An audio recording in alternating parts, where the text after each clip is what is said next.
ಹಿತೇಶ್ನ ಬಾಲ್ಯದಲ್ಲಿ ನಡೆದಿರುವ ಆ ಕರಾಳ ಘಟನೆ ಯಾವುದು? ಕೆಲಸದ ಸಂದರ್ಶನಕ್ಕೆ ಬಂದ ಸೌಮ್ಯಳ ಮಾತು ಕೇಳಿ ಆತ ಬೆಚ್ಚಿ ಬಿದ್ದದ್ಯಾಕೆ? ನಮಸ್ತೆ, ನಾನು ನಿಮ್ಮ ವಿಮಲ ತೇಜಾಕ್ಷಿ. ಆಲಿಸಿ ಸಣ್ಣ ಕತೆ ಅಪೂರ್ವ ಸಂಗಮ ನನ್ನ ಧ್ವನಿ ಯೂಟ್ಯೂಬ್ ಚಾನೆಲ್ನಲ್ಲಿ. ಕಥೆಯ ಶೀರ್ಷಿಕೆ ಅಪೂರ್ವ ಸಂಗಮ. ವಿಶಾಲಮ್ಮ ಫುಡ್ ಪ್ರಾಡಕ್ಟ್ಸ್ ಮಾರುಕಟ್ಟೆಯಲ್ಲಿ ಸುದ್ದಿ ಮಾಡಿತ್ತು. ಇಲ್ಲಿ ಸಿಗುವ ಉಪ್ಪಿನಕಾಯಿ, ಮಸಾಲೆಗಳು, ವಿವಿಧ ಬಗೆಯ ಹಪ್ಪಳಗಳು ಗ್ರಾಹಕರ ಮನೆ ಮತ್ತು ಮನವನ್ನು ತಲುಪಿತ್ತು. ವಿದೇಶದಲ್ಲಿ ಕೂಡ ಜನಪ್ರಿಯತೆ ಗಳಿಸಿತ್ತು. ಅಂದು ಆಫೀಸ್ನಲ್ಲಿ ಕುಳಿತಿದ್ದ ವಿಶಾಲಮ್ಮನ ಒಬ್ಬನೇ ಸುಪುತ್ರ ಹಿತೇಶ್ ಯಾವುದೋ ಫೈಲ್ ನೋಡುವುದರಲ್ಲಿ ಮಗ್ನನಾಗಿದ್ದ.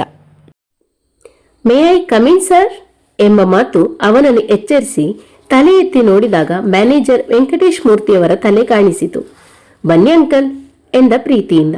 ಗುಡ್ ಮಾರ್ನಿಂಗ್ ಬಾಸ್ ಅಂದರವರು ವಿನಮ್ರವಾಗಿ. ಇಷ್ಟು ಸಲ ಹೇಳಿದ್ದೀನಿ ಅಂಕಲ್, ಇಲ್ಲಿಗೆ ಬರುವಾಗ ನನ್ನನ್ನು ಬಾಸ್ ಅಂತ ಕರಿಬೇಡಿ ಅಂತ. ನೀವು ಇದರ ಒಳಗೆ ಯಾವಾಗ ಬೇಕಾದರೂ ಬರಬಹುದು, ಯಾವಾಗ ಬೇಕಾದರೂ ಹೋಗಬಹುದು. ಅದನ್ನು ಅಲ್ಲಿ ನಿಂತು ಕೇಳೋದಂತೆ. ನಾನೇನು ಹೊರಗಿನವನ? ಹುಸಿ ಕೋಪದಲ್ಲಿ ಕೇಳಿದ. ಅಯ್ಯೋ ಹಿತೇಶ್, ಅಲ್ಲಲ್ಲ, ಸಾರಿ ಬಾಸ್, ಇದು ಆಫೀಸ್ ಕನಪ್ಪ. ಇಲ್ಲಿಯ ರೂಲ್ಸ್ ಹೇಗಿದೆಯೋ ಹಾಗೆ ನಡಿಬೇಕಾದ್ದು ನನ್ನ ಕರ್ತವ್ಯ. ಸರಿ ಸರಿ, ನಿಮಗೆ ಹೋಗಿ ಹೋಗಿ ಹೇಳ್ತೀನಲ್ಲ. ಏನು ಬಂದ ವಿಷಯ ಅಂಕಲ್? ನೋಡಪ್ಪ, ಆಫೀಸ್ ವರ್ಕಿಗೆ ವೇಕೆನ್ಸಿ ಹಾಕಿದ್ವಿ ಅಲ್ವಾ ಪೇಪರ್ನಲ್ಲಿ. 4 ಪೋಸ್ಟಿಗೆ 41 ಜನ ಬಂದಿದ್ದಾರೆ. 10 ಜನರನ್ನು ಫೈನಲಿಸ್ಟ್ ಮಾಡಿದ್ದೀನಿ. ಅದರಲ್ಲಿ 4 ಜನನ ನೀನು ಸೆಲೆಕ್ಟ್ ಮಾಡು. ಸರಿ ಅಂಕಲ್, ಒಳಗೆ ಕಳಿಸಿ. ಈಗಲೇ ಸೆಲೆಕ್ಟ್ ಮಾಡೋಣ. ತುಂಬ ಚುರುಕಾಗಿರಬೇಕು. ಆದರೆ ನಿಂಗೊಂದು ವಿಷಯ ತಿಳಿಸ್ಬೇಕು. ಅದರಲ್ಲಿ ಒಬ್ಬಳು ಅಂಗವಿಕಲೆ, ಒಂದು ಕಾಲಿಲ್ಲ, ವಾಕರಿಟ್ಟು ನಡೀತಾಳೆ, ಮೆಲ್ಲಗೆ ತಿಳಿಸಿದರು. ಅಂಕಲ್, ಅನುಕಂಪದ ಮೇಲೆ ಫೈನಲಿಸ್ಟ್ಗೆ ಹಾಕಿದ್ರಾ? ಇಲ್ಲಪ್ಪ, ಹುಡುಗಿಗೆ ಕಂಪ್ಯೂಟರ್ ಎಕ್ಸಾಮ್ ಕೊಟ್ಟೆ, ತುಂಬ ಚುರುಕು, ಟ್ಯಾಲಿ ಎಲ್ಲ ಚೆನ್ನಾಗಿ ಮಾಡ್ತಾಳೆ, ಅದಕ್ಕೆ. ಅರ್ಧಕ್ಕೆ ಮಾತು ನಿಲ್ಲಿಸಿದರು ವೆಂಕಟೇಶ್ ಮೂರ್ತಿಯವರು. ಸರಿ ಅಂಕಲ್, ನೀವು ಹೇಳಿದ ಮೇಲೆ ಮುಗೀತು. ಕಳಿಸಿ ನೋಡೋಣ, ಮಾತಾಡ್ತೀನಿ ಎಂದಾಗ ಅವರು ಉತ್ಸಾಹದಿಂದಲೇ ಹೊರಗೆ ನಡೆದರು. ಮಿಸ್ ಸೌಮ್ಯ, ನಿಮ್ಮನ್ನು ಒಳಗೆ ಬಾಸ್ ಕರೀತಿದ್ದಾರೆ. ಸರಿ ಸರ್ ಎಂದು ವಾಕರ್ ಸಹಾಯದಿಂದ ನಿಧಾನಕ್ಕೆ ಹೆಜ್ಜೆ ಇಟ್ಟು ಬಾಗಿಲ ಬಳಿ ಬಂದು, ಒಳಗೆ ಬರಬಹುದಾ ಸರ್ ಎಂದು ಕೇಳಿದಳು. ಎಸ್ ಕಮೀನ್ ಎಂದ ಹಿತೇಶ್. ಸರ್ ನಮಸ್ತೆ ಎಂದಳು ಕೈ ಮುಗಿಯುತ್ತಾ. ಹಿತೇಶ್ ಅವಳನ್ನು ಮೇಲಿಂದ ಕೆಳಗಿನವರೆಗೆ ನೋಡಿದ. ಕಾಲಿಲ್ಲದ ಒಂದು ಕೊರತೆ ಬಿಟ್ಟರೆ ಅಂದವಾದ ಮೊಗದ ಅಪೂರ್ವ ಸುಂದರಿ. ಬನ್ನಿ ಮಿಸ್, ಕೂತ್ಕೊಳ್ಳಿ. ಅವನೇ ಎದ್ದು ಚೇರನ್ನು ಅವಳ ಬಳಿಗೆ ಸರಿಸಿದ. ಥ್ಯಾಂಕ್ಸ್ ಸರ್ ಎಂದಳು. ಅವನ ಕಾಳಜಿ ಕಂಡು ಆತನ ಮೇಲೆ ಗೌರವ ಮೂಡಿತು. ನಿಮ್ಮ ಬಗ್ಗೆ ಆಗಲೇ ಮ್ಯಾನೇಜರ್ ಹೇಳಿದ್ರು. ನಿಮ್ಮ ಹೆಸರೇನು? ಎಲ್ಲಿಂದ ಬರ್ತಾ ಇದ್ದೀರಿ? ಡೀಟೇಲ್ಸ್ ಕೊಡಿ. ಸರ್, ನನ್ನ ಬಯೋಡಾಟಾ ತಗೊಳ್ಳಿ, ಇದರಲ್ಲಿದೆ. ಸೌಮ್ಯ ಅವನ ಕೈಗೆ ಫೈಲ್ ನೀಡುತ್ತಾ ಹೇಳಿದಳು. ಸರಿ, ಇತ್ತೀಚೆಗೆ ಎಜುಕೇಷನ್ ಕಂಪ್ಲೀಟ್ ಮಾಡಿದ್ರಿ ಹಾಗಾದರೆ? ಬಯೋಡಾಟಾ ನೋಡುತ್ತಾ ಹೇಳಿದ. ಹೌದು ಸರ್, ಈಗ ಜಾಬು ಅನಿವಾರ್ಯತೆ ಇದೆ. ಅಪ್ಪ ಅಮ್ಮನಿಗೆ ನಾನೊಬ್ಬಳೇ ಮಗಳು.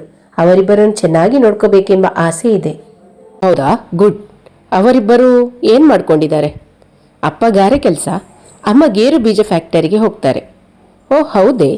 ಅಷ್ಟು ಮಾತಿನಲ್ಲೇ ಕೌಟುಂಬಿಕ ಹಿನ್ನೆಲೆ ಅರಿತುಕೊಂಡ ಹಿತೇಶ್ ಇಂತಹ ಆಶಾವಾದಿ ಸಬಲ ಹೆಣ್ಣಿಗೆ ಕೆಲಸ ಕೊಡಲೇಬೇಕೆಂದು ನಿಶ್ಚಯಿಸಿದ. ಸರಿ, ನಾಳೆ ಬಂದು ಜಾಯಿನ್ ಆಗಿ. ಸರ್, ಸಂತಸದಿಂದ ಅರ್ಧಕ್ಕೆ ಮಾತು ನಿಲ್ಲಿಸಿದಳು. 3-4 ಕಡೆ ಕೆಲಸಕ್ಕೆ ಟ್ರೈ ಮಾಡಿದ್ರು. ನನ್ನ ಒಂದು ಕಾಲನ್ನು ನೋಡಿ ತಿರಸ್ಕರಿಸಿದವರೇ ಹೆಚ್ಚು. ಸರ್, ತುಂಬ ಉಪಕಾರವಾಯಿತು. ನಿಮ್ಮ ನಿರೀಕ್ಷೆಗಿಂತಲೂ ಚೆನ್ನಾಗಿ ಕೆಲಸ ಮಾಡ್ತೀನಿ ಸರ್. ಅಂದಹಾಗೆ ಸೌಮ್ಯರವರೇ, ತಪ್ಪು ತಿಳಿಲಿಲ್ಲಂದರೆ ಈ ಕಾಲು ಹುಟ್ಟಿನಿಂದಲೇ ಹೀಗೆ ಇತ್ತಾ? ಕುತೂಹಲದಿಂದ ಕೇಳಿದ. ಇಲ್ಲ ಸರ್, ಹುಟ್ಟುವಾಗ ನಾನು ಚೆನ್ನಾಗಿಯೇ ಇದ್ದೆ. ಆಡ್ತಾ ಇದ್ದೆ, ಕುಣಿತಾ ಇದ್ದೆ, ಓಡ್ತಾ ಇದ್ದೆ, ಒಳ್ಳೆ ಜಿಂಕೆ ಮರಿತರ. ಆದರೆ 5ನೇ ವರ್ಷಕ್ಕೆ ನನಗೊಂದು ಗ್ರಹಚಾರ ಬಡಿಯಿತು. ಒಬ್ಬ ಹುಡುಗ ಆಡ್ತಾ ನನ್ನನ್ನು ಮಹಡಿ ಮೇಲಿನ ಕೆಳಗೆ ನೂಕಿಬಿಟ್ಟ. ನನಗೆ ತುಂಬ ಪೆಟ್ಟಾಯಿತು. ನನ್ನ ಒಂದು ಕಾಲು ಕೆಳಗಿದ ಕಬ್ಬಿಣದ ಸಲಾಕೆಗೆ ತಾಗಿತ್ತು. ಅದಕ್ಕಾಗಿ ಒಂದು ಕಾಲನ್ನು ದಂಡ ತೆರೆಬೇಕಾಯಿತು ಅಂತ ಅಮ್ಮ ಹೇಳ್ತಿದ್ರು. ಒಂದು ಕ್ಷಣ ಸಿಡಿಲು ಬಡಿದಂತಾಗಿ ಬಿಟ್ಟ ಕಣ್ಣು ಬಿಟ್ಟ ಹಾಗೆ ಅವಳನ್ನು ನೋಡಿದ. ಅವಳ ಎಜುಕೇಷನ್ ಡೀಟೇಲ್ಸ್ ಮಾತ್ರ ಬಯೋಡಾಟಾದಲ್ಲಿ ನೋಡಿದ್ದ. ನಿಮ್ಮ ಹೆಸರು ಏನಂದ್ರಿ? ಕಂಪಿಸುತ್ತಾ ಕೇಳಿದ. ಸೌಮ್ಯ ಸುಧಾಕರ ಎಂದಳು ಒಂದು ಅರಿಯದೆ. ಅವನ ತಕ್ಷಣ ನಿಮ್ಮ ಅಮ್ಮನ ಹೆಸರು ಮಾಲಿನಿಯಾ ಎಂದು ಲಘು ಬಗೆಯಲ್ಲಿ ಕೇಳಿದ. ಹೌದು ಸರ್, ಬಯೋಡಾಟಾದಲ್ಲಿ ನೋಡಿ ಕೇಳಿರಬೇಕು ಅಂದುಕೊಂಡಳು. ತಕ್ಷಣ ಅವನ ಮನಸ್ಸಲ್ಲಿ ಮಡುಗಟ್ಟಿದ್ದ ನೋವು ಕಣ್ಣೀರಾಗಿ ಹರಿಯುತ್ತಿತ್ತು. ಆಶ್ಚರ್ಯಗೊಂಡ ಸೌಮ್ಯ, ಸರ್, ನನ್ನ ದುರದೃಷ್ಟಕ್ಕೆ ನೀವ್ಯಾಕೆ ಕಣ್ಣೀರು ಹಾಕ್ತೀರಾ? ಸೌಮ್ಯ, ನೀವು ಹೋಗಿರಿ, ನಾಳೆ ಡ್ಯೂಟಿಗೆ ಜಾಯಿನ್ ಆಗಿ, ನಡುಗುವ ಸ್ವರದಲ್ಲಿ ಹೇಳಿದ. ಅವನಿಗೆ ಏಕಾಂತದ ಅವಶ್ಯಕತೆ ಇತ್ತು. ಸರಿ ಸರ್ ಎಂದ ಅವಳ ಮಾತು ಅವನಿಗೆ ಕೇಳಿಸಲೇ ಇಲ್ಲ. ಮನಸ್ಸು ಆಗಲೇ ಎಷ್ಟೋ ವರ್ಷಗಳ ಹಿಂದೆ ನಡೆದಿದ್ದ ಘಟನೆಗಳ ಬಳಿಗೆ ಸಾಗಿತ್ತು. ವಿಶಾಲಮ್ಮ ಮತ್ತು ಗಣೇಶ್ ರವರ ಒಬ್ಬನೇ ಕುವರ ಹಿತೇಶ್. ಅಲ್ಲಿದ್ದ ಬಾಡಿಗೆ ಮನೆಯಲ್ಲಿ ಅವರ ವಾಸ. ಅದರ ಪಕ್ಕದಲ್ಲೇ ಇದ್ದ ಮತ್ತೊಂದು ಬಾಡಿಗೆ ಮನೆಯಲ್ಲಿ ಸುಧಾಕರ್ ಮತ್ತು ಮಾಲಿನಿ ದಂಪತಿಗಳು ವಾಸವಿದ್ದರು. ನಾಲ್ವರು ಒಟ್ಟಾಗಿ ಗೇರು ಬೀಜ ಫ್ಯಾಕ್ಟರಿಗೆ ಕೆಲಸಕ್ಕೆ ಹೋಗ್ತಾ ಇದ್ರು. ಎರಡೂ ಕುಟುಂಬಗಳು ಅನ್ಯೋನ್ಯತೆಯಿಂದ ಇದ್ದರು. ಹೆಣ್ಣು ಮಗುವಿಲ್ಲದ ವಿಶಾಲಮ್ಮ ಸೌಮ್ಯಗಳನ್ನು ಹಚ್ಚಿಕೊಂಡಿದ್ದರೆ, ಗಂಡು ಮಕ್ಕಳಿಲ್ಲದ ಮಾಲಿನಿ ಸುಧಾಕರ್ ಹಿತೇಶ್ನನ್ನು ತುಂಬಾ ಇಷ್ಟಪಡುತ್ತಿದ್ದರು. ಅಂಗನವಾಡಿ ಮತ್ತು ಶಾಲೆ ಒಂದೇ ಕಟ್ಟಡ ಇದ್ದುದರಿಂದ ಹಿತೇಶ್ ಕರ್ಕೊಂಡು ಹೋಗಿ ಪುನಃ ಸಂಜೆ ಹಿಂದಿರುಗುವಾಗಲೂ ಜೊತೆಗೆ ಕರ್ಕೊಂಡು ಬರ್ತಿದ್ದ.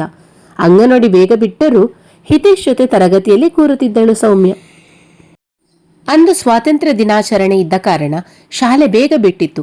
ಹಿತೇಶ್ ಮನೆ ಬೀಗ ತೆಗೆದು ಸೌಮ್ಯಳನ್ನು ಕರೆದುಕೊಂಡು ಹೋದ. ಸೌಮ್ಯ ಹಸಿವು ಎಂದಾಗ ತಟ್ಟೆಗೆ ಅನ್ನ ಹಾಕಿಕೊಂಡು ಬಂದ. ಸಾಂಬಾರ್ ಸ್ವಲ್ಪ ಕಮ್ಮಿಯೇ ಇತ್ತು. ಇವನಿಗೂ ಅನ್ನಕ್ಕಿಂತ ಹೆಚ್ಚು ಸಾಂಬಾರ್ ಬೇಕಿತ್ತು. ನಡಿ ಸೌಮ್ಯ, ಮಹಡಿ ಮೇಲೆ ಅಮ್ಮ ಹಪ್ಪಳ ಒಣಗೋಕೆ ಹಾಕಿದ್ದಾರೆ, ತಂದು ಕಾಯಿಸಿ ಆಮೇಲೆ ಊಟ ಮಾಡೋಣ ಎಂದಾಗ ಅವಳು ಕುಣಿತಳೆ ಅವನ ಕೈ ಹಿಡಿದು ಮಹಡಿ ಮೇಲೆ ಬಂದಿದ್ದಳು. ಅಲ್ಲಿ ಮಹಡಿ ಪೂರ್ತಿ ಹಪ್ಪಳಗಳನ್ನು ಹರವಿ ಒಣಗೋಕೆ ಹಾಕಿದ್ದಾರೆ ವಿಶಾಲಮ್ಮ. ಸೌಮ್ಯ ಕುಣಿಯುತ್ತಾ ಹಪ್ಪಳಗಳ ಮೇಲೆ ಹೆಜ್ಜೆ ಹಾಕಿದಾಗ, ಬದಿಯಿಂದ ನಡಿ ಸೌಮ್ಯ, ಹಪ್ಪಳ ಹಾಳಾಗುತ್ತೆ ಅಂದ. ಅವಳಿಗೋ ಆಟ ಆಡೋ ಮೂಡು. ಅವನ ಮಾತು ಕೇಳಿಸಿಕೊಳ್ಳದವಳಂತೆ ಮತ್ತು ಜೋರಾಗಿ ಕುಣಿದಳು. ಹಿತೇಶಿಗೆ ಸಿಟ್ಟು ಉಕ್ಕಿ ಬಂತು. ಸೌಮಿ, ನಾ ಹೇಳೋದನ್ನು ಕೇಳು, ನಕರ ಮಾಡಬೇಡ, ಹೊಡಿತೇನೆ ನೋಡು ಎಂದು ವಿಶಾಲಮ್ಮ ಹಕ್ಕಿಗಳನ್ನು ಓಡಿಸಲು ಇಟ್ಟುಕೊಂಡಿದ್ದ ಕೋಲನ್ನು ಕೈಗೆತ್ತಿಕೊಂಡ. ಇವಳು ವ್ಯವೆ ವ್ಯವೆ ಎಂದು ಅಣಕಿಸಿದಾಗ ಹಿತೇಶಿಗೆ ಸಿಟ್ಟು ತಡೆಯಲಾಗಲಿಲ್ಲ. ಅಟ್ಟಿಸಿಕೊಂಡು ಬಂದ. ಎಲ್ಲೆಂದರಲ್ಲಿ ಓಡಲು ಪ್ರಾರಂಭಿಸಿದಳು. ಮುಂದಾಗುವ ಅಪಾಯದ ಸೂಚನೆ ಇಲ್ಲದೆ ಓಡುತ್ತಿದ್ದ ಅವಳು ಕಲ್ಲು ಎಡವಿ ತಗ್ಗಾಗಿ ಇದ್ದ ಅಡ್ಡಗೋಟೆಯನ್ನು ದಾಟಿ ಮಹಡಿ ಕೆಳಗೆ ಬಿದ್ದಿದ್ದಳು. ಹಿತೇಶಿಗೆ ಶಾಕ್ ಹೊಡೆದಂತಾಗಿ ಮೆಟ್ಟಿಲಿನಿಂದ ದಡದಡನೆ ಇಳಿದು ಕೆಳಗೆ ಓಡಿ ಬಂದ.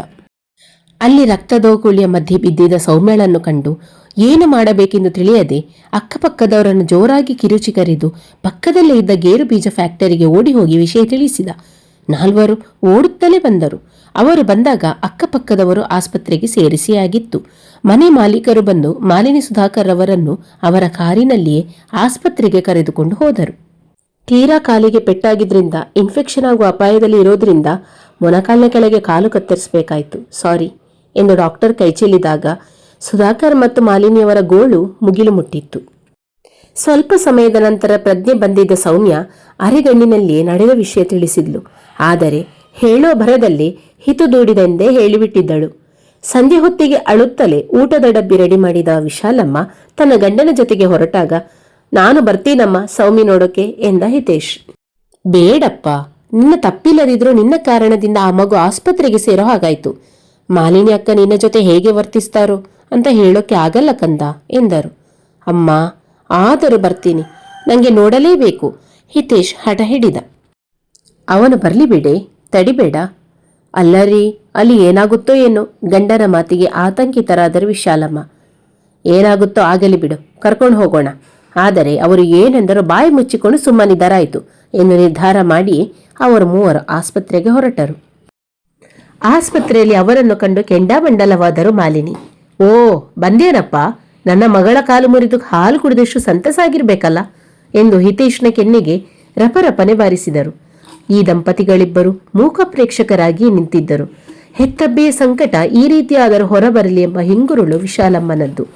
ಓ, ಈ ಮಹಾನುಭಾವನನ್ನು ಭೂಮಿಗೆ ತಂದವರು ಕೂಡ ಬಂದ್ರೇನೋ ಎಂದು ವಿಶಾಲಮ್ಮ ಗಣೇಶ್ ಮೇಲೆಯೂ ಕಿಡಿಕಾರಿದರು ಮಾಲಿನಿ. ಮಾಲು, ಸುಮ್ಮನಿರೆ. ಸುಧಾಕರ್ ಸಮಾಧಾನ ಮಾಡಲು ಯತ್ನಿಸಿದರು. ಹೇಗೆ ಸುಮ್ಮನಿರ್ಲಿರಿ? ನನ್ನ ಮಗಳು ಜಿಂಕೆ ಮರಿತರ ಪುಟು ಪುಟು ಅಂತ ಓಡಾಡುವಾಗ ಈ ತಾಯಿ ಹೃದಯ ಎಷ್ಟು ಸಂಭ್ರಮ ಪಡ್ತಿದ್ದು ಗೊತ್ತೇನ್ರಿ ನಿಮಗೆ? ಇನ್ನು ಇವಳು ದೊಡ್ಡವಳಾದ್ಮೇಲೆ ಯಾರು ಮದುವೆ ಆಗ್ತಾರೆ ರೀ? ಅವಳ ಬಾಳೆ ಹಾಳಾಗೋಯ್ತಲ್ರಿ ಎಂದು ಗಂಡನ ಎದೆಗೆ ಒರಗಿ ಜೋರಾಗಿ ಹತ್ತು ಬಿಟ್ರು ಮಾಲಿನಿ. ಅವರ ಬಳಿ ಹೇಳಿ ಅವರು ನನ್ನ ಕಣ್ಣೆದುರು ನಿಲ್ಲುವುದು ಬೇಡ ಎಂದು ಗಂಡನ ಬಳಿ ಹೇಳಿದರು. ಮಾಲು, ಒಮ್ಮೆ ಸೌಮ್ಯ ಮುಖ ನೋಡೋಕೆ ಬಿಡಿ ವಿನಂತಿಸಿದರು ವಿಶಾಲಮ್ಮ. ನೋಡಿ, ನನಗಿಂತ ನೀವು ದೊಡ್ಡವರಂತಾನು ನೋಡಲ್ಲ ವಿಶಾಲಮ್ಮ. ಬಾಯಿಗೆ ಬಂದದ್ದು ಬೈದ್ಬಿಡ್ತೀನಿ, ದಯವಿಟ್ಟು ಇಲ್ಲಿಂದ ಹೊರಡಿ ಕಿರುಚಿ ಹೇಳಿದ್ರು ಮಾಲಿನಿ. ವಿಶಾಲು, ಹೋಗೋಣ, ಇಲ್ಲಿಂದ ನಡಿ ಎಂದು ಗಣೇಶ್ ಒಂದು ಕೈಯಲ್ಲಿ ಹಿತೇಶ್ನನ್ನು ಇನ್ನೊಂದು ಕೈ ಬಳಸಿ ವಿಶಾಲಾಕ್ಷಮ್ಮನನ್ನು ಅಲ್ಲಿಂದ ಒತ್ತಾಯಪೂರ್ವಕವಾಗಿ ಕರೆದುಕೊಂಡು ಹೊರಟರು. ನಂತರ ತಡ ಮಾಡದೆ ಮನೆ ಖಾಲಿ ಮಾಡಿಕೊಂಡು ಹೊರಟಿದ್ದರು. ವರ್ಷಗಳು ಕಾಲನಿಗೆ ತಲೆಬಾಗಿ ಸಾಗುತ್ತಲೇ ಇತ್ತು. ಹಿತೇಶ್ ಕಾಲೇಜು ಓದುತ್ತಿರುವಾಗಲೇ ಹೃದಯಾಘಾತದಿಂದ ಗಣೇಶ್ ತೀರಿಕೊಂಡರು. ನಂತರ ವಿಶಾಲಾಕ್ಷಮ್ಮ ತಾನು ಹೋಗೋ ಕೂಲಿ ಕೆಲಸದಿಂದ ಸಂಸಾರ ನಿಭಾಯಿಸಲು ಸಾಧ್ಯವಾಗದೆ ಉಪಕಸುಬಾದ ಹಪ್ಪಳ, ಸಂಡಿಗೆ, ಉಪ್ಪಿನಕಾಯಿ ಹಾಕಿ ಏರಿಯಾಗಳಿಗೆ ತಾವೇ ಕೊಂಡು ಹೋಗಿ ಮಾರಾಟ ಪ್ರಾರಂಭಿಸಿದ್ರು. ಹಿಡಿದ ಕೆಲಸ ಕೈ ಹಿಡಿಯಿತು. ಈ ಸಮಯದಲ್ಲಿ ಅಣ್ಣನ ಸ್ಥಾನದಲ್ಲಿ ನಿಂತು ಸಹಕರಿಸಿದವರು ವೆಂಕಟೇಶಮೂರ್ತಿಯವರು. ಮಾರುಕಟ್ಟೆಯಲ್ಲಿ ವ್ಯವಹರಿಸುವ ವಿಧಾನವನ್ನು ಹೇಳಿಕೊಟ್ಟವರು ಕೂಡ ಅವರೇ. ಮುಂದೆ ಹಿತೇಶ್ ಕೂಡ ಅಮ್ಮನ ಬಿಸ್ನೆಸ್ ಅನ್ನು ಮತ್ತಷ್ಟು ಇಂಪ್ರೂವ್ ಮಾಡಿಕೊಂಡು ಸಂಸ್ಥೆಯನ್ನು ಬೆಳೆಸಿದ್ದ. Sir coffee. ಆಫೀಸ್ ಬಾಯ್ ಅವನೆದುರು ನಿಂತಾಗಲೇ ಅವನು ಯೋಚನಾ ಲಹರಿಯಿಂದ ಹೊರಬಂದಿದ್ದ. ಸರಿ, ಇಲ್ಲಿಟ್ಟು ಹೋಗು ಎಂದು ಅವನನ್ನು ಕಳಿಸಿ ಅಮ್ಮನಿಗೆ ಫೋನ್ ಮಾಡಲು ಮೊಬೈಲ್ ಕೈಗೆತ್ತಿಕೊಂಡ. ಅಮ್ಮ, ಸೌಮಿ ಸಿಕ್ಕಳಮ್ಮ? ನಿಜಾನೋ? ಎಲ್ಲಿದ್ದಾಳೆ? ಹೇಗಿದ್ದಾಳೆ? ಅಂತೂ ನಮ್ಮ ಹುಡುಕಾಟಕ್ಕೆ ಇಂದು ಬೆಲೆ ಸಿಕ್ಕಿತು. ನಂಬಿದ ದೇವರು ಕೂಡ ಕೈ ಬಿಡಲಿಲ್ಲ, ಸಂಭ್ರಮದಿಂದ ಹೇಳಿದರು ವಿಶಾಲಮ್ಮ. ಹೌದಮ್ಮ, ನಾಳೆ ತಯಾರಾಗು. ಅವಳ ಫುಲ್ ಡೀಟೇಲ್ಸ್ ನನ್ನ ಕೈಯಲ್ಲಿದೆ. ಮುಂದಿನದೆಲ್ಲ ಮನೆಗೆ ಬಂದು ಹೇಳ್ತೀನಿ. ಸರಿಯಪ್ಪ ಎಂದು ತುಪ್ಪದ ದೀಪ ಹಚ್ಚಲು ದೇವರ ಕೋಣೆಗೆ ಹೋದರು ವಿಶಾಲಮ್ಮ. ಮರುದಿನ ಆಫೀಸಿಗೆ ಆಸ್ತಿಯಿಂದ ಸಿಂಗರಿಸಿಕೊಂಡು ಹೊರಟ ಸೌಮ್ಯ ಅಪ್ಪ ಅಮ್ಮನಿಗೆ ಹೇಳಿ ಮನೆಯಿಂದ ಹೊರಗೆ ಕಾಲಿಟ್ಟಾಗಲೇ ಮನೆ ಎದುರು ಕಾರೊಂದು ಬುರ್ರೆ ಎಂದು ಬಂದು ನಿಂತಿತು. ಅದರಲ್ಲಿ ಇಳಿದ ಹಿತೇಶ್ನನ್ನು ಕಂಡು, ಬಾಸ್ ನೀವಿಲ್ಲಿ ಎಂದು ಆಶ್ಚರ್ಯಗೊಂಡಳು. ತಮ್ಮ ಹಳೆಯ ಕಾಲದ ಹೆಂಚಿನ ಮನೆ, ವ್ಯವಸ್ಥೆಗಳೂ ಚೆನ್ನಾಗಿಲ್ಲ, ಬಾಸ್ ಏನಂದುಕೊಳ್ಳುವರೋ ಎಂದು ಕೈ ಹಿಸುಕಿಕೊಳ್ಳುತ್ತಾ, ಬನ್ನಿ ಸರ್ ಮನೆ ಒಳಗೆ ಎಂದು ಕರೆದಳು. ಅಷ್ಟರಲ್ಲಿಯೇ ಹೊರಗೆ ಬಂದಿದ್ದ ಅಪ್ಪ ಅಮ್ಮನಿಗೆ ಇವರು ನಮ್ಮ ಬಾಸ್ ಎಂದು ಪರಿಚಯಿಸಿದಳು. ಇಬ್ಬರು ಕೈ ಮುಗಿದು ಬನ್ನಿ ಎಂದು ಒಳಗೆ ಕರೆದುಕೊಂಡು ಹೋದರು. ಕಾಫಿ ತರ್ತೀನಿ ಎಂದು ಹೊರಟ ಮಾಲಿನಿಯನ್ನು ತಡೆದು, ಆಂಟಿ ನೀವಿಲ್ಲೇ ಕೂತ್ಕೊಳ್ಳಿ, ಸ್ವಲ್ಪ ಮಾತಾಡೋದಿದೆ ಎಂದಾಗ ಮುಖ ವಿಸ್ಮಿತರಾಗಿಯೇ ಅವನೆದುರು ಕುಳಿತಿದ್ದರು. ಆಂಟಿ, ನಾನ್ಯಾರು ಗೊತ್ತಾಯ್ತಾ? ಇಲ್ಲಪ್ಪ. ಇಬ್ಬರು ಮುಖ ನೋಡಿಕೊಂಡರು. ನಾನು ಹಿತೇಶ್, ವಿಶಾಲಮ್ಮ ಗಣೇಶ್ರವರ ಮಗ. ಅವರೆಲ್ಲರ ಮುಖದಲ್ಲಿ ನೆರಿಗೆ ಮೂಡಿ ಒಂದು ಕ್ಷಣ ಅವನನ್ನೇ ನೋಡಿದರು. ಸೌಮಿ, ನಾನ್ಯಾರು ಅಂತ ಗೊತ್ತಾಗಿಲ್ವಾ? ಮರೆತೇ ಹೋಯ್ತಾ? ಗೊಂದಲದಲ್ಲಿಯೇ ಇದ್ದ ಸೌಮ್ಯ ಮುಖ ನೋಡಿ ಕೇಳಿದ ಹಿತೇಶ್. ಹಿತು, ನೀನಾ ಎಂದಳು. ಅವಳಿಗೆ ತಕ್ಷಣಕ್ಕೆ ನಂಬಲಾಗಲಿಲ್ಲ. ಈಗ ಇಲ್ಲಿಗೆ ಬಂದ ವಿಷಯ? ಮಾಲಿನಿ ಗಂಭೀರವಾಗಿ ಕೇಳಿದರು. ಆಂಟಿ, ಅವತ್ತು ಅವಳನ್ನು ತಳ್ಳಿಲ್ಲ. ನಿಮಗೆ ಹೇಗೆ ಈ ಮಾಹಿತಿ ಬಂತು ಅಂತ ನನಗೆ ಇನ್ನೂ ತಿಳಿದಿಲ್ಲ. ನಾನು ಅಟ್ಟಿಸ್ಕೊಂಡು ಬಂದಿದ್ದು ನಿಜ, ಆದರೆ ಧಾವಂತದಿಂದ ಓಡಿ ಬಂದ ಅವಳು ಕಲ್ಲು ಎಡವಿ ಬಿದ್ಲು. ನನ್ನ ಕ್ಷಮಿಸ್ತೀರಾ ಆಂಟಿ ಕೇಳಿದ ಮಾಲಿನಿಯಲ್ಲಿ. ಸೌಮಿ, ಇವನು ಹೇಳೋದು ನಿಜನಾ? ಆಕೆಯಲ್ಲಿ ಪ್ರಶ್ನಿಸಿದರು. ಸಣ್ಣ ವಯಸ್ಸಲ್ಲಿ ಆದದ್ದು ಅವಳಿಗೆ ಅಸ್ಪಷ್ಟವಾಗಿ ಗೋಚರವಾಗತೊಡಗಿತು. ಸೌಮಿ, ನೆನಪು ಮಾಡ್ಕೊ, ನೀನು ಹಪ್ಪಳಗಳ ಮೇಲೆ ಕುಣಿತಾ ಇದ್ದೆ, ನಾನಿನ್ನ ಅಲ್ಲಿಂದ ಓಡಿಸೋಕೆ ಕೋಲು ಹಿಡಿದಿದ್ದೆ.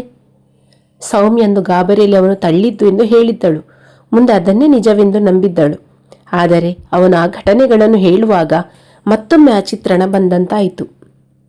ಹೌದಮ್ಮ, ಅವತ್ತು ಗಾಬರಿಯಲ್ಲಿ ಅವನು ತಳ್ಳಿಬಿಟ್ಟೆ ಅಂದುಬಿಟ್ಟೆ. ನಿಜವಾಗ್ಲೂ ನಾನು ಕಲ್ಲು ಎಡವಿ ಬಿದ್ದದ್ದು, ತಲೆ ತಗ್ಗಿಸಿ ಹೇಳಿದಳು ಸೌಮ್ಯ. ಒಂದು ಕ್ಷಣ ಮಾಲಿನ್ಯವರಿಗೆ ಅಂದು ತಾನು ಹಿತೇಶ್ನ ಕೆನ್ನೆಗೆ ರಪರಪನೆ ಹೊಡೆದ ನೆನಪಾಯಿತು. ಈಗ ಅಂದಗಾರ ಯುವಕನಾಗಿದ್ದಾನೆ, ಆದರೂ ಕೈಗಳು ಅವನ ಒರಟಾದ ಕೆನ್ನೆಗಳನ್ನು ಸವರಿತು. ತುಂಬ ನೋವಾಯ್ತ ಕಂದ ಅವತ್ತು? ಪಶ್ಚಾತ್ತಾಪದಿಂದ ಕೇಳಿದರು. ಇಲ್ಲ ಆಂಟಿ, ಅದಕ್ಕಿಂತ ಹೆಚ್ಚಾಗಿ ಸೌಮ್ಯ ಕಾಲು ಕಳೆದುಕೊಂಡ ನೋವೇ ಹೆಚ್ಚಾಗಿತ್ತು ಆಂಟಿ. ಇರಲಿ ಬಿಡಪ್ಪ, ಅವಳ ಹನೆಯಲ್ಲಿ ಕಾಲು ಇಲ್ಲದೆ ಬದುಕಬೇಕು ಅಂತಿದ್ರೆ ಏನು ಮಾಡೋಕ್ಕಾಗ್ತದೆ? ಮನಸ್ಸಲ್ಲಿ ನಿನ್ನ ಬಗ್ಗೆ ಕೋಪ ಇತ್ತು ನಿಜ, ಆ ಪ್ರೀತಿನೂ ಹಾಗೇ ಇತ್ತಪ್ಪ. ಅವನ ಕೈ ಹಿಡಿದು ಕಣ್ಣೀರಾದರು ಮಾಲಿನಿ. ಅಮ್ಮ ಅಪ್ಪ ಎಲ್ಲಿ ಹಿತು? ಸುಧಾಕರ್ ಅಕ್ಕರೆಯಿಂದ ಕೇಳಿದರು. ಅಪ್ಪ ನಾನು ಕಾಲೇಜ್ ಇರುವಾಗಲೇ ತೀರ್ಕೊಂಡ್ರು, ಅಮ್ಮ ಕಾರೊಳಗೆ ಇದ್ದಾರೆ. ಕಾರಲ್ಲಿ ಇದ್ದಾರಾ? ಮೊದಲು ಅವರನ್ನು ಕರೆಯೋ ಅವಸರಿಸಿದರು ಮಾಲಿನಿ. ನಾನು ಆಗಲೇ ಬಂದಾಯಿತು, ಬಾಗಿಲ ಬಳಿ ನಿಂತು ಹೇಳಿದರು ವಿಶಾಲಮ್ಮ. ಅವರು ಕೈಯಲ್ಲಿ ಹಣ್ಣು ಹಂಪಲು, ರೇಷ್ಮೆ ಸೀರೆ, ಹೂವನ್ನು ತಟ್ಟೆಯಲ್ಲಿ ಹಿಡಿದು ನಸುನಗುತ್ತಾ ನಿಂತಿದ್ದರು. ವಿಶಾಲಕ್ಕ ಬನ್ನಿ ಎಂದು ಕೈ ಹಿಡಿದರು ಮಾಲಿನಿ. ನಾನು ಒಳಗೆ ಬರಬೇಕಾದ್ರೆ ನಂದೊಂದು ಮನವಿ ಇದೆ, ಗಂಭೀರವಾಗಿ ಹೇಳಿದರು ವಿಶಾಲಮ್ಮ. ಅದೇನು ಹೇಳಿ, ನಿಮಗೆ ಇಲ್ಲ ಅಂತೀವ? ಸುಧಾಕರ್ ಹೇಳಿದರು. ನಿಮ್ಮನೆ ಮಹಾರಾಣಿನ ನಮ್ಮನೆ ಮಹಾಲಕ್ಷ್ಮಿಯಾಗಿ ಕಳಿಸ್ತೀರಾ? ಪ್ರಶ್ನಿಸಿದರು ವಿಶಾಲಮ್ಮ. ಏನೂ? ಮೂವರು ಒಮ್ಮೆಲೆ ಆಶ್ಚರ್ಯಚಕಿತರಾದರು. ಮಾಲಿನಿಗಂತೂ ಮಾತೇ ಹೊರಟಿಲ್ಲ. ನೀವು ನೀವು ನಮ್ಮ ಮಗಳನ್ನು? ಹೌದು ಮಾಲಾ, ನಾನು ನಿಜಾನೇ ಹೇಳ್ತಿದ್ದೀನಿ. ಆದರೆ ನಮ್ಮ ಮಗಳಿಗೆ ಒಂದು ಕಾಲೇ ಇಲ್ಲ, ಅಂಗವಿಕಲೆ. ಅಂತಹ ಚೆಲುವನಿಗೆ ನನ್ನ ಮಗಳು? ಮಾಲಾ ಗೊಂದಲದಲ್ಲಿ ಕೇಳಿದರು. ಸೌಮ್ಯಾಳಿಗೆ ಎಲ್ಲವೂ ಅಯೋಮಯ. ಆಂಟಿ, ಅವತ್ತು ಆಸ್ಪತ್ರೆಯಲ್ಲಿ ನನ್ನ ಮಗಳನ್ನು ಯಾರು ಮದುವೆ ಆಗ್ತಾರೆ ಅಂತ ಕೇಳ್ತಾ ಇದ್ರಿ. ನಾನೇ ನಿಮ್ಮ ಮಗಳನ್ನು ಮದುವೆ ಆಗ್ತೀನಿ ಅಂತ ಕೂಗಿ ಹೇಳಿ ನಿಮ್ಮ ಕಣ್ಣೀರು ಒರೆಸ್ಬೇಕು ಅಂದ್ಕೊಂಡೆ. ಆದರೆ ನೀವು ಅದಕ್ಕೆ ಅವಕಾಶವೇ ಕೊಡಲಿಲ್ಲ. ನಾನು ಈಗಲೂ ಅನುಕಂಪದಿಂದ ಮದುವೆ ಆಗ್ತಿಲ್ಲ. ಅವಳಿಗೆ ನಾನು ಆಸರೆಯಾಗಿರ್ತೀನಿ. ಅವಳನ್ನು ಅಂಗವಿಕಲೆ ಅಂತ ಹೇಳಬೇಡಿ ಆಂಟಿ. ಅವಳ ಮನಸ್ಸು ಪರಿಪೂರ್ಣವಾಗಿದೆ. ನೆಮ್ಮದಿಯ ಜೀವನ ನಡೆಸೋಕೆ ಯಾವ ವೈಕಲ್ಯಗಳು ಅಡ್ಡ ಬರಲ್ಲ. ಅದು ನಮ್ಮ ಮನಸ್ಥಿತಿಯಲ್ಲಿರೋದು. ನನಗೆ ಭರವಸೆ ಇದೆ, ನಾನು ಸೌಮಿ ಚೆನ್ನಾಗಿ ಜೀವನ ನಡೆಸ್ತೀವಿ ಅಂತ. ಸೌಮಿ, ಹೇಳು, ನನ್ನ ಬಾಳಿಗೆ ಬೆಳಕಾಗಿ ಬರ್ತೀಯಾ? ನನ್ನ ಮನೆಯನ್ನು ನಂದಾದೀಪದಂತೆ ಬೆಳಗ್ತೀಯಾ? ಅವಳ ಕೈ ಹಿಡಿದು ಪ್ರಶ್ನಿಸಿದ. ನಾನು ಮುಂದೇನು ಮಾತನಾಡಲಾಗದೆ ಸೌಮ್ಯ ಕಣ್ಣೀರಾದಳು. ಈ ಅಪೂರ್ವ ಸಂಗಮವನ್ನು ನೋಡಿ ವಿಶಾಲ ಮನಸ್ಸು ನಗುತ್ತಾ ನಿಂತರೆ ಮಾಲಿನಿ ಸುಧಾಕರ್ ತಮ್ಮ ಮಗಳ ಬಾಳಿಗೆ ಅರ್ಥ ಕೊಡಲು ಬಂದಿದ್ದ ಹಿತೇಶ್ನನ್ನು ನೋಡಿ ಕಣ್ಣು ತುಂಬಿಕೊಳ್ಳುತ್ತಿದ್ದರು. ಲೈಕ್ ಮಾಡಿ, ಶೇರ್ ಮಾಡಿ, ಕಮೆಂಟ್ ಮಾಡಿ. ಮತ್ತೆ ಎಂತ ಗೊತ್ತುಂಟಾ, ನನ್ನ ಈ ಚಾನಲನ್ನು ಸಬ್ಸ್ಕ್ರೈಬ್ ಮಾಡಲು ಮರೆಯದಿರಿ. ಧನ್ಯವಾದಗಳು.